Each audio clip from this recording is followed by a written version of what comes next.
$1 Million Weekend. The surprisingly simple way to launch a seven-figure business in 48 hours. By Noah Kagan, author. Summary. $1 Million Weekend is a proven step-by-step guide to launching a business with seven-figure potential in just 48 hours, showing you how to overcome your fears, pick, structure, and validate a great idea, and then scale it to your first $1 million and beyond. It's 2006, and you've just joined Facebook as its 30th employee. Your stock options equal 1% of the company, and the rocket ship is growing at 50,000 users a day. But less than 9 months in, Matt Kohler, employee number 5, asks you to get coffee across the street. 20 minutes later, you're fired. Poof! Gone is your job, and what would be a $1 billion plus payday 15 years later. This is Noah Kagan's story. Of course, he was sad for a while, but eventually he made his own way and started $8 million businesses. I met Noah in 2013 when I stumbled on his guest post for Tim Ferriss, How to Create a $1 Million Business This Weekend. I've followed his work ever since. Even did my own guest post on Sumo once. His new bestseller, $1 Million Weekend. The surprisingly simple way to launch a seven-figure business in 48 hours goes back all the way to that blog post and far beyond.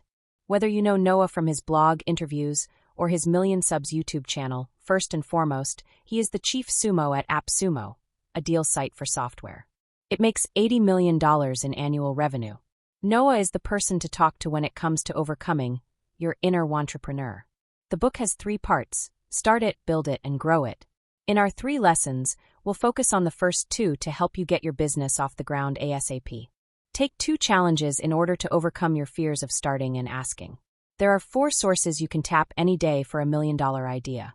Never start a business until you convince 3 people in 48 hours to pay you. Let's start your $1 million business right now. Lesson 1. The fear of starting and the fear of asking are the 2 most common killers of business dreams. Address them with 2 challenges. After Facebook, Noah launched countless side hustles. He taught Korean students online marketing.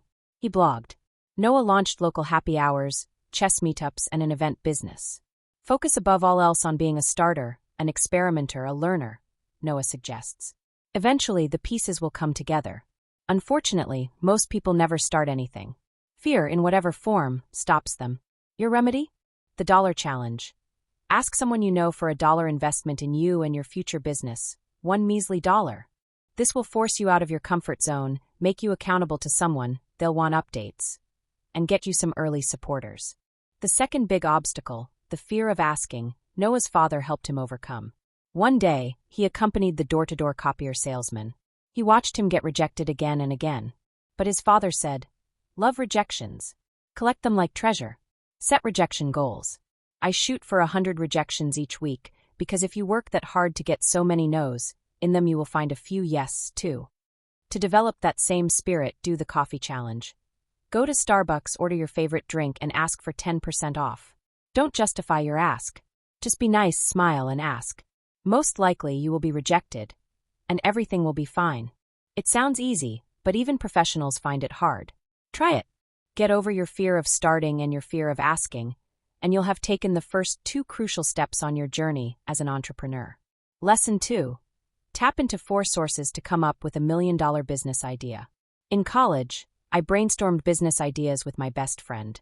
Wouldn't it be cool if you could order at restaurants from an iPad right inside the table? There was only one problem, says Noah. Customers don't care about your ideas, they care about whether you can solve their problems.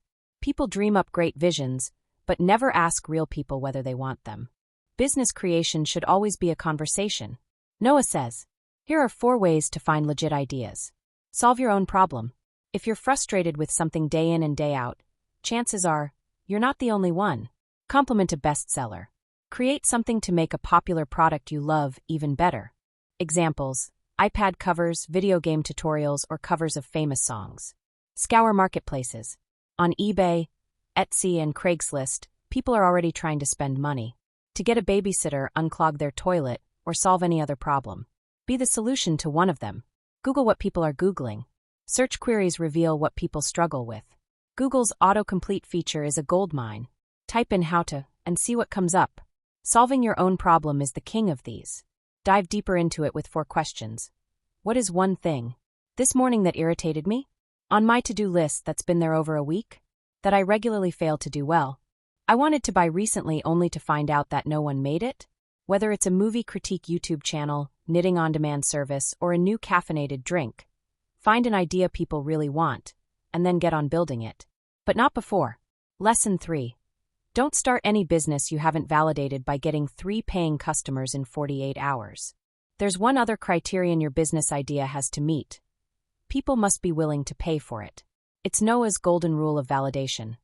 Find 3 customers in 48 hours who will give you money for your idea.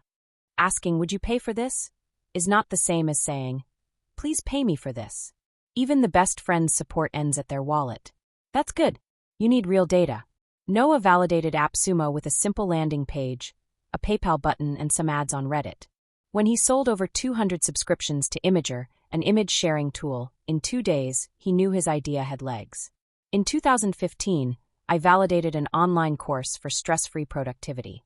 I sold 0 units after promoting it on a webinar, and simply moved on. No harm, no foul. When I did the same for my writing course 3 years later, I got $20,000 in pre-orders within a week. That's how I knew I should actually get to work. Always validate your businesses before launching them. Keep it simple. Get 3 people to pay you in the first 48 hours, and if you can't, move on or start over. Once the first dollars roll in, the hard work begins. But at least you'll finally be on your way.